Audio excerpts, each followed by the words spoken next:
There's just something about having that kind of back from vacation glow that is so nice. I love when my skin is just a little bit tan. I feel like my makeup looks better, my clothes look better, I feel like I look skinnier. I know I should probably just love and appreciate my natural pale skin color, but I just don't feel like it looks as good. I have never really been able to actually tan. I would always get immediately burnt and it would never even turn into a tan. But I did used to try when I was growing up until I was about 17.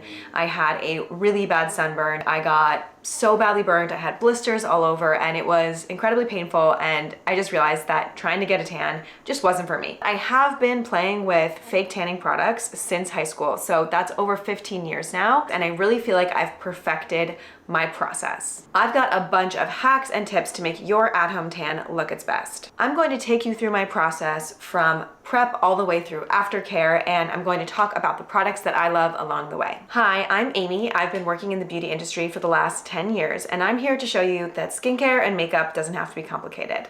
I'm going to be sharing tips and tricks that I've learned along the way working with product formulators at my job, and then also just through my own trial and error in my 20s and early 30s. So if that sounds interesting to you, then please subscribe and keep watching. First up, we're going to talk about self-tanner prep, so prepping the skin. This is an extremely important step because you really want to make sure that your skin is properly exfoliated and ready to go so that you get a really smooth, even tan. So the first thing that I do is I use one of these exfoliating gloves. I bought this on Amazon. I'll include the link below. This is just a really great scrubbing glove. The day I'm gonna do my tanner, I'll make sure to scrub my entire body with the glove to make sure I'm sloughing off any dead skin, any rough patches, to make sure that my skin is a smooth, even base. I use the glove with whatever body wash I'm using at the time. Right now, my favorite is actually this Bioderma body oil wash. It is an oil texture, but it does clean. This is a really nice, nourishing way to exfoliate. So you get this really nice oil cleanser that feels great and nourishes while it cleans. And then you're exfoliating away all the dead skin cells. So after, you're gonna feel baby soft, and it's the perfect smooth base. You wanna make sure to pay extra attention to your super rough areas. So your elbows, your knees, your feet, your hands, any of your extra dry areas the tanner can cling to. So you really wanna make sure to soften those as much as possible before you apply. So after I exfoliate, I make sure to shave. I think this is another really important step, really having that smooth skin with the dead skin sloughed off and the hairs removed just creates a perfect base for the tan. Now, my favorite razor is the Schick Hydro Silk razor. I did do advertising for Schick in my first job, so over 10 years ago. So I know razors very well. The Schick Hydro Silk, which has 5 blades, is my all-time favorite. I think it's the best razor out there because the 5 blades allow you to get the closest shave, and then it has this reservoir with these hydrating serum droplets. When this gets wet, the serum kind of comes out of the top and the bottom of the razor. So it just helps create like a slip and a glide. So it's a really nice silky shave, and it hydrates your skin and leaves it moisturized after you shave. I would say just be careful if you don't usually use a 5-blade razor and you try this one out. Don't press as hard as you normally do. You really want to kind of press gently and glide over so that you don't cause any nicks or cuts, because the 5 blades are sharp. So if you're not used to that, just beware. But that's it for the shower. Right when I get out of the shower, when my skin is still damp, I will take my CeraVe moisturizer and I will apply this on my elbows, on my knees, around my ankles and my feet, and on my hand, just to serve as a buffer. I do sometimes get keratosis pilaris on my legs, so those little red bumps. So if I have a bit of a flare up of that, then I'll also put lotion on any sort of the red bumps just to protect that area since it is extra dry. In terms of my face, I will do the self tanner on my face, not every time, but often. I go ahead and I do my full skincare routine. So I do any serums if I'm using a serum, and then I'll do my CeraVe moisturizing cream as a base layer because I want to have a fresh hydrated base for the face. You want to make sure that you're hydrated and moisturized on your face, and then any areas that are super dry, so elbows, hands, knees, and ankles and feet. Everything else I leave as just bare skin. Now, if I have time, I will typically try to wait a few hours before I apply my tanner. This is a tip that I learned from Julia Havens. I've learned a lot of my tanning hacks from her, so I will link her below for sure. I will try to wait an hour or two, depending on what time I'm doing my tanner. This isn't always possible, just to make sure that you're not going to get the tanner sinking right into those open pores and then creating those black dots on your legs. Now getting into the tan. For me, when I want a full coat of fake fake tan that really looks as bronzy as possible, I think the best products to use are going to be tanning mousses. Definitely going in with a full mousse, a coat of product on your whole body is really the best way to get a lot of color. I do have some other tanning products that I will use if I want more of a gradual tan or more as like upkeep, and I'll talk about that in the aftercare section. But I think mousses are really the best to get the most intense color. The process of using a mousse can be a little bit more time intensive than some of those other methods, but to get the best color, you really want to use a mousse. So my current favorite mousse is the Coco & Eve Sunny Honey. That's what I'm wearing right now, and I have the ultra dark. In general, I like to be really as dark as possible, so I always purchase like the darkest one. Also just because having a darker tanning product means that you can use less and you don't need to rebuy it as often. So I always go for kind of the darkest color, even though I'm quite pale in my natural color, just because I want to get the most bang for my buck and not have to repurchase as often. This Coco & Eve Sunny Honey in ultra dark, I really love this. It does have a strong tropical scent when you're applying it. I would say as fake tan scents go, because this has such a strong tropical scent, it kind of covers up any scent from the fake tan ingredients. So this isn't very bad in terms of like that gross fake tanning smell, but for me, this tropical scent is quite intense. I don't love it when I'm applying it, but I love the way this tan looks, so it's worth it for me. It just gives me the best color. It fades pretty naturally. Before I discovered the Coco & Eve, my favorite was this Bali Body, specifically the 1 Hour Express is the one that I like. And this is in dark. Even though this has 1 Hour Express, I would apply this and leave it on for 5 to 7 hours just to get the darkest color.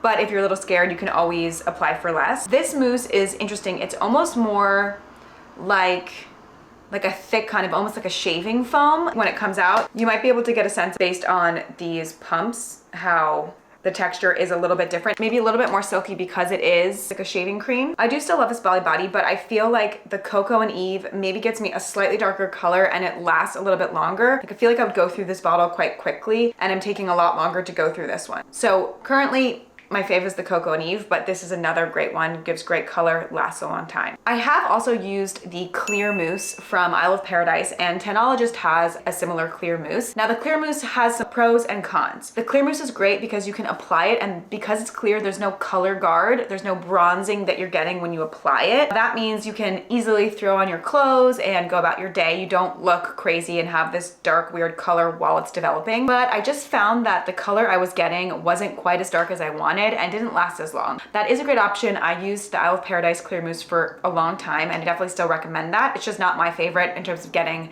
the darkest color that lasts the longest. Another con of the Clear Mousse is that if you aren't super familiar with self-tan, then you might not be that good at applying, and it's more likely that you're going to get some streaks. So the color guard, where you have the bronze color going on when you apply it, that really helps you see where you're going, see if you've missed any areas. So I do think that if you use the clear mousse, while it might seem less intimidating, it actually could leave you with a more streaky finish, because if you're not used to applying, you might miss some areas. For applying the mousse to your body, the easiest way is going to be to use a tanning mitt. I've used several mitts in the past. I used to buy the Saint-Tropez ones a lot when I used to use Saint-Tropez, and they would break on me all the time. This one from Amazon is amazing. I will link it below. It actually came with this exfoliating glove, so if you're interested, you can get both of them. I think it's super affordable, but also this is just really strong and lasts forever. And this is gonna be the best way to apply the mousse if you are a beginner.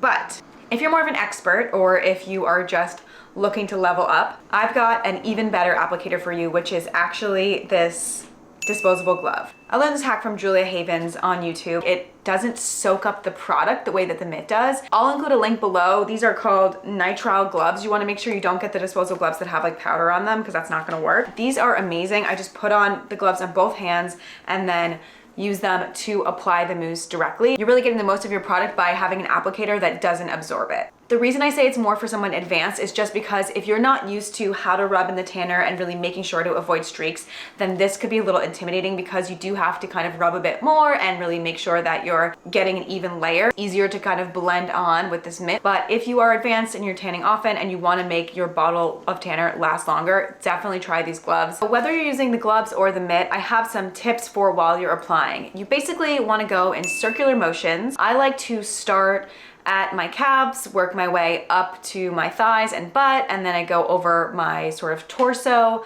up to my chest, and then over my arms. I avoid my hands and my feet, except for maybe if I get a little bit left over on the leg that needs to be spread out, I'll spread that to the foot a little. I also go very lightly over my knees and my elbows just to avoid getting too much tanner there, because those wrinkly areas that are more dry will really soak up the tanner and look too dark. If I'm going on vacation, if I'm gonna be in a bathing suit, I will do 2 full coats on my entire body. So I'll do legs all the way up, and then I'll do it all over again. In the winter, sometimes I skip my legs. I just do my chest and my arms and my torso, the areas that are going to be showing. For your hands and your feet, what I do is I take off the disposable gloves. I will spray 1 pump of the mousse into the leftover glove. And then I have a makeup brush. This is like a dense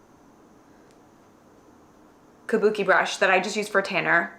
I think I might have gotten this randomly somewhere, but I can definitely link a similar one. I take the glove, I'll take a tiny bit, and then I take that and I gently blend it all over my hands. When you're doing the hands, make sure to curl the hands so you get in between the knuckles. Avoid the palm of your hands for sure, and be careful around the heel of your palm. Be gentle on the thumb.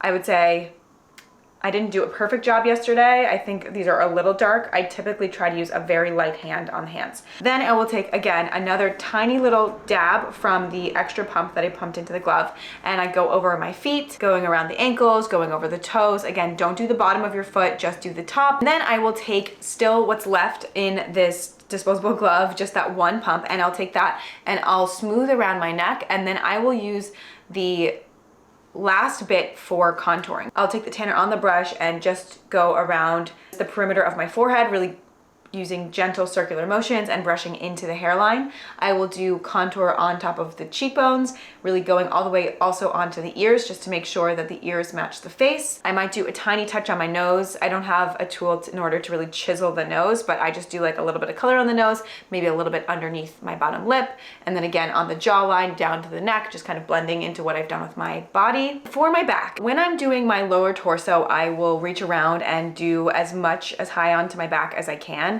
And then again, when I'm doing kind of the shoulder area, I will get onto my back. Basically, what that leaves is like one little square right here that I can't reach. Very often, if I'm home alone and doing my tanner, I will just leave that section bare. After I rinse everything off, it really blends and it's not very noticeable. But of course, if my husband is home, then I will ask him to put on a disposable glove and do the center of my back for me where I can't reach. So ideally, if I'm going to be wearing like a backless dress or something, then I will definitely ask for his help. But very often I just kind of let that one little square go untanned and it's not a big deal. Once I'm done applying my tan, I will let it air dry as long as I can before putting on my clothes. While I'm letting it dry and still naked, I'll take a micellar water and I just use like a reusable cotton pad to clean off the palms of my hands. You don't want to fully wash your hands if you can avoid it, because you'll wash off the tanner that's on the top of the hands. I also might wipe a little bit right here in this wrinkly area where the wrist meets the bottom of the palm. Definitely just make sure to get the tips of the fingers and the palms, and if there's any parts of your hands that look a little too dark, like they're gonna look freaky, then maybe just lightly brush over them with the micellar water just to kind of take off a little bit of that tanner if you feel like you went a little overboard. You wanna put on all black clothing or dark loose clothing. You definitely don't wanna put on like tight socks. If you can avoid it, you don't put on a tight bra, because that might interfere with the way that the tan develops. It might rub it off a little bit. I wear like a big baggy black t-shirt and baggy black sweatpants. All black loose clothing is best while the tan is developing. The color guard that could get on your clothes, it should wash off, but there's no point in risking wearing like a white sweatshirt or something because it might stain it. In terms of how long I bake or leave this tan on, I typically try to aim for 6 hours minimum. No matter what the product is, even if it says it's only an hour, I really find that I need to let it sit and really bake to get the color I like. If I do it during the day, I'll leave it on for 5 or 6 hours or 7 hours if I can. You just have to be careful to try not to get any water on your skin when you're doing any dishes, or try not to sweat if you go on a walk. Like, don't do any intense exercise while it's baking. It'll mess up the tan. But that's why doing it before bed is also an easy way. I think it's just a little difficult because you don't want to mess up your sheets. Last night I did this before bed. I just laid down a dark gray towel and I slept with pants and a long sleeve t-shirt on, so I didn't really mess up my sheets at all. Rinsing off your tanner. Once you have let it bake for as long as you would like, you want to get into the shower, and there's a couple couple hacks or tips here. I like to use lukewarm water. You don't want to use scalding hot water because that can strip away the tan. Also, I don't use a body wash or a cleanser really on most of my body. Right when I'm washing off the tan, I will just use the body wash on my armpits and my private parts just to clean those areas. But the rest of my body, I will just rinse with the water so that I don't wash off the tan. Some people go ahead and wash it off with body wash, and that's okay. But if you want the tan to be as dark as possible and to last as long as possible, for this first rinse, just use the water. You're definitely gonna see a lot of black or gray or kind of green color washing away. Definitely make sure that you spend some time rubbing the water on your body just to make sure that you get every area and rinse everything off. Once you are fully rinsed, turn off the shower, and then while you are still in the shower or before you even use a towel, when your skin is still damp, you want to apply a thick moisturizer. I use my favorite, the CeraVe moisturizing cream. This is my favorite for my body and my face. You want to go in right when you get out of the shower, when the skin is still damp. That just really helps to hydrate the skin, seal everything in, seal in that tan. That's really going to be what's going to help extend the wear of your tan. So that leads me into extending your tan. Definitely using a thick moisturizing cream every day is going to help keep the skin hydrated and moisturized and help keep that tan going. The more dry your skin gets, the tan is going to flake off and start to look patchy. Moisturizing often, every day at least, is really important for keeping your tan looking good and lasting as long as possible. There's a couple other hacks here. So if I'm going on vacation and I'm gonna wanna be tanning when I'm on my trip, I don't really ever bring my mousse with me just because it's a whole process and I usually don't check a bag, so this would be too large of a bottle. What I do instead is I use these Tanologist tan drops. My bottle, honestly, it's looking kind of yellow. I think these might be past their expiration date. These are pretty old, but they're just these clear drops. It's like a serum. And you drop these into your moisturizer. So you can use this on your face and your body. This is a great way to add in a little bit of tan with a moisturizer, and you can do it easily on the go. When I'm on my trip, I will take a body moisturizer, add a few drops when I'm applying my body lotion every couple days, and that just helps extend the tan and kind of keeps me getting tan even though I'm hiding the shade. I do also sometimes use these drops as my one and only tan. I just don't feel like I can get the color as dark as I can with the mousse. If my tan has faded, but I don't have time to do the drops and wait for them to develop and I wanna look tan in something that I'm about to wear. Another product that I love is this Sol de Janeiro Glow Oil. It smells amazing. And it's this nice thin oil. It is shimmery, but it's also a bronze color. So this is actually like putting makeup on your skin versus self-tanner is tanning your skin and kind of dyeing your skin tan. This is a makeup product that's going to rinse off. I have found this doesn't come off on my clothes terribly, but you will get some marks, especially if you're sweating. So be wary what you wear this with, but definitely like if I have a wedding where I'm pale, I haven't had time to do fake tanner, but I want to look glowy in whatever dress I'm wearing, I will apply this on my décolletage, on my shoulders, on my arms, or my legs, just to give a nice shimmer and a little bit of a tan color. In terms of when the tan fades, it will start to get a little splotchy. When it's getting splotchy and looking a little weird, that's when this exfoliating glove comes in handy. So you can just take a shower and rub it off. It should slough off any kind of flakes and patchiness. I know brands sell like tanner removers. I haven't looked at the ingredients in those products, but I honestly don't know if they have some sort of magic ingredient. I really think just exfoliating off your dead skin cells and definitely using like a body oil wash would be great for getting off those dead skin cells. Oils, because they are emollients and they soften the skin, they kind of get down into the skin and they can help slough off dead skin cells. Oftentimes I'm lazy and I just let it fade and it doesn't really matter, but if you feel like you need to clean it up and it's looking splotchy, these will come in handy. I hope this was helpful. I hope that you learned a lot. Definitely let me know if you have any tanning questions. I feel like I've tried it all. If there's products you're curious about, let me know. If you learned something new or you want to see more content like this, then please give this video a like and subscribe to my channel, and I will see you next time.